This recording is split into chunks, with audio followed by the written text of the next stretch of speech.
यहाँ पर हमारे साथ में राजकुमार जी रोज जो राजस्थान की विधानसभा के अंदर थे तो उन्होंने डंका बजाया था। और मैं आपको कहना चाहता हूं सांसद साहब कि आप हमारे समाज के आगे अग्रदूत बन के जब ये मन्नालाल रावत वहां पर संसद के अंदर जाए तो उसको बाहर का रास्ता दिखाना कि वहां पर दक्षिण राजस्थान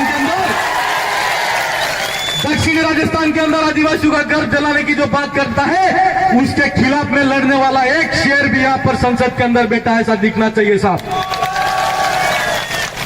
और इस मौके पर मैं आप सबको भी कहना चाहता हूं कि अभी आपने ये लड़ाई शुरू की है तो भाई मेरे उमेश जी बता रहे थे कि हमको लड़ाई मजबूर बन के नहीं लड़ना है, मजबूत बन के लड़ना है और प्रशासन को घुटनों के बल ला देना है। ये मैं आपको कहना चाहता हूं। बात को खत्म करने की बात करते हैं और कहते हैं कि बाप पार्टी खत्म हो जाएगी, हम ये कर देंगे। तो बाप पार्टी को खत्म करने वाला हमारी विधानसभा के अंदर महेंद्र मालवीय था, यूं करके बाप बीजेपी के अंदर ज्वाइन की, खुद खत्म हो गया कि नहीं हो गया। वहां के कुछ भारतीय जनता पार्टी के गुंडे लोग हमारे जो जनता के द्वारा चुने गए नेता थावरचंद जी हैं उनके साथ में अभद्र व्यवहार करते हैं, मारपीट करते हैं और वहां से वो प्रताड़ित होकर शासन प्रशासन को अवगत कराते हैं कि ये जो घटना हुई वो बिल्कुल गलत हुई है।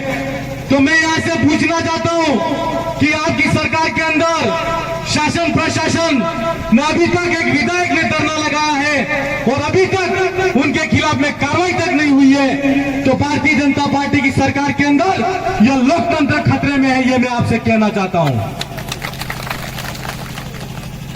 लोकतांत्रिक व्यवस्था ही तो हमको हमारे अधिकारों को सुरक्षा के लिए हमारे नेता के साथ में खड़े रहने का अधिकार होना चाहिए था।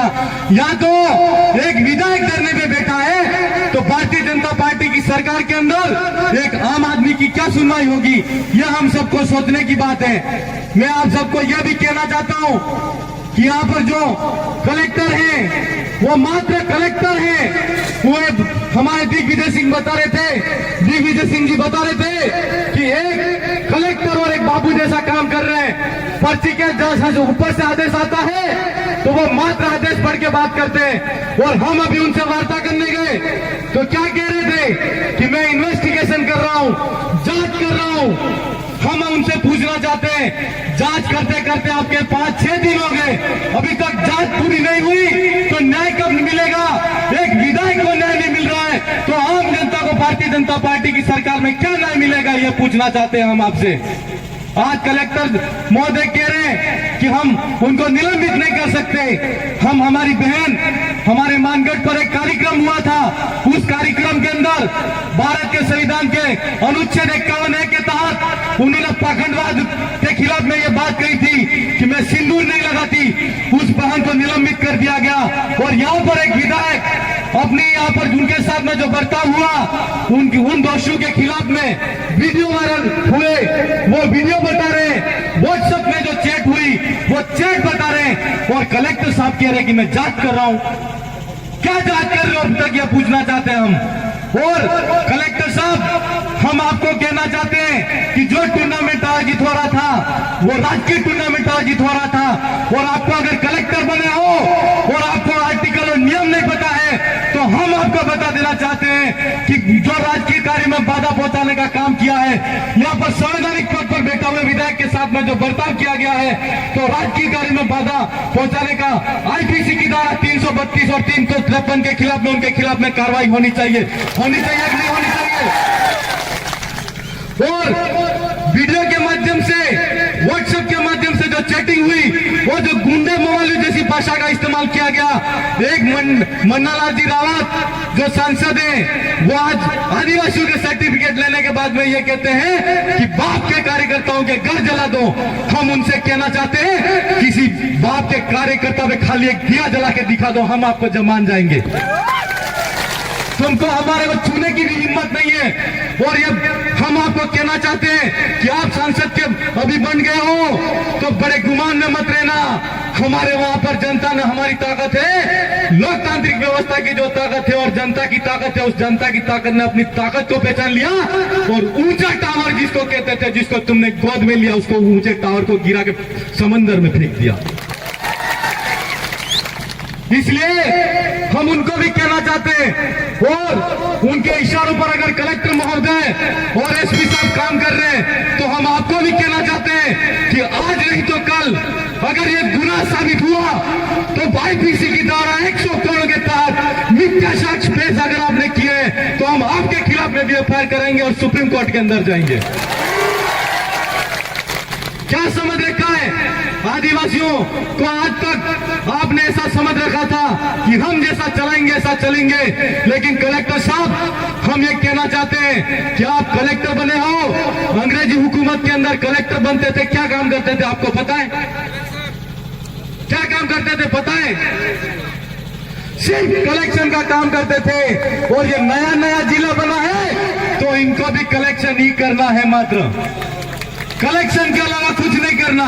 इसलिए ये अभी तक सिर्फ सूचना जुटा रहे हैं और कलेक्शन रुपयों का करना है या पैसों का करना है। लेकिन कलेक्टर साहब हम आपको भी कहना चाहते हैं कि हमारे विधायक के साथ में राजकीय टूर्नामेंट के अंदर उन लोगों ने, चाहे वो शिक्षक हो चाहे वो आपराधिक प्रवृत्ति के गुंडे भारतीय जनता पार्टी के लोग हो, लेकिन उन लोगों ने गलत तरीके से जमावड़ा करके हमारे विधायक के साथ में जो बर्ताव किया है और व्हाट्सएप वीडियो के माध्यम से जो मारने की धमकी दी है, तो 141 आईपीसी की धारा के तहत उनको जेल का और 3 वर्ष का कारावास होता है। आपको अभी तक धारा नहीं हो तो हम बता रहे हैं और आपको कहना चाहते हैं कि आप तत्काल प्रभाव से हमसे के खिलाफ में कार्रवाई करो। और हमारी एक बहन मानगढ़ पे बोली थी, वो सिर्फ 151 के एक के तहत उन्होंने सिर्फ विज्ञान पे बात कही थी और हमारे पाखंडवाद से हमारे समाज को मुक्ति दिलाने पे बात कही थी और उनको एपीओ किया गया था। और अभी तक जो लोग भारतीय जनता पार्टी की बात करते हैं और उनके खिलाफ में ऑडियो है और हमने कहा उनको निलंबित करो, तो आप कहते हो कि कोई उनके खिलाफ में एविडेंस नहीं बन रहा है। तो हम कलेक्टर साहब आपको भी कहना चाहते हैं कि अभी हमारे 3 भी एमएलए हैं और मात्र 1 सांसद है, लेकिन आने वाले 5 साल के अंदर राजस्थान के अंदर हमारा सीएम बिठाएंगे, उस दिन आपको भी हम कहां का रास्ता दिखाएंगे, आप देख लेना। क्या समझ रखा है आपने?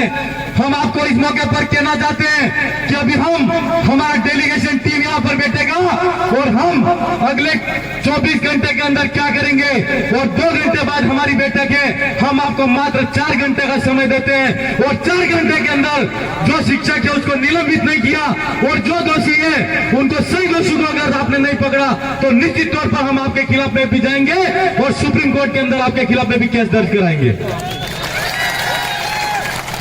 और मेरे भाइयों, यहाँ पर हमारे साथ में राजकुमार जी रोज जो राजस्थान की विधानसभा के अंदर थे तो उन्होंने डंका बजाया था।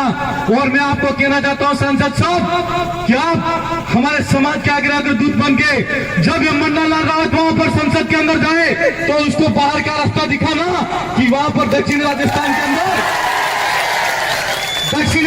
के अंदर आदिवासियों का घर जलाने की जो बात करता है उसके खिलाफ में लड़ने वाला एक शेर भी यहाँ पर संसद के अंदर बैठा है, ऐसा दिखना चाहिए साहब।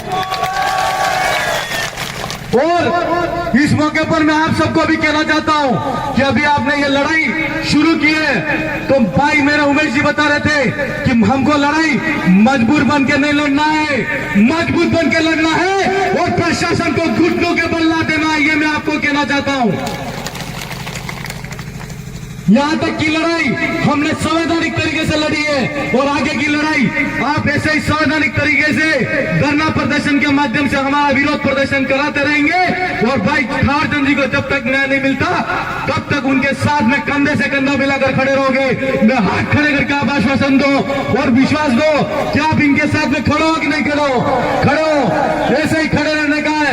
और जो लोग बाप को खत्म करने की बात करते हैं और कहते हैं कि बाप पार्टी खत्म हो जाएगी, हम ये कर देंगे, तो बाप पार्टी को खत्म करने वाला हमारी विधानसभा के अंदर महेंद्र मालवीय था। यूं करके बाप बीजेपी के अंदर ज्वाइन की, खुद खत्म हो गया कि नहीं हो गया, हो गया कि नहीं हो गया?